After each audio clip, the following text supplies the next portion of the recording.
Yo, what's up, alright? And for today's video, magkakabit ako ng interior, alright? Kasi yung interior neto na Leo tire pumutok na mismo dun sa pito, hindi na pwede siyang remedyohan sa vulcanizing shop. So bumili tayo ng scrap bike mega tube. Ayan siya, alright. Ayun, no? May brand pa ng scrap bike, alright. Sa Shopee ko to nabili. BMX Asianity yata yung pangalan nun sa Shopee. Wow. Alright, ikakabit ko na to, alright, para makapaglaro na. Aray ko, pero hindi na talaga ako nakakapaglaro actually. Natambak na lang tong bike ko, nakasabit lang siya. Ilang buwan na ata, parang 5 buwan na ata ako din nagbabike, aray ko. So eto, sayang naman kung hindi ko siya magagamit minsan kasi ginagamit ko to pambili sa labasan. Ayun, bibili lang ako sa labasan, magbabike lang ako, alright.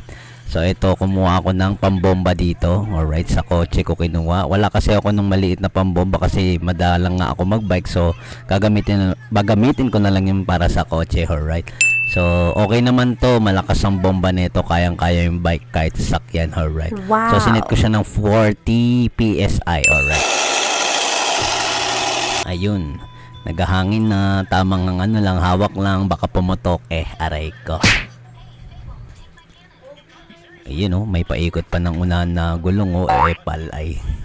So ayan na nga, ayan, tapos na ibomba, tinanggal ko na, ayan na, oh yeah, let's go. Ito pala yung nakuha ko nung nagpaago si Arman Mariano dun sa Antipolo Skate Park, alright, gamit ko pa rin siya. Yun, nag-sound check pa, tsaka ikot check kung pantay ba yung pagkakakabit ko ng gulong,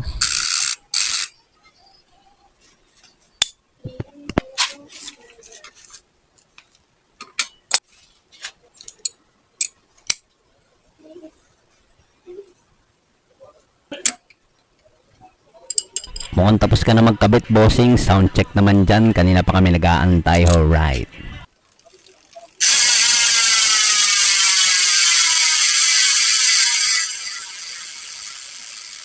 Yun, ang angas ng tunog, pero yung rider walang angas sa paglalaro. Alright, try natin. Di ako nasemplang dyan, alright. Yo!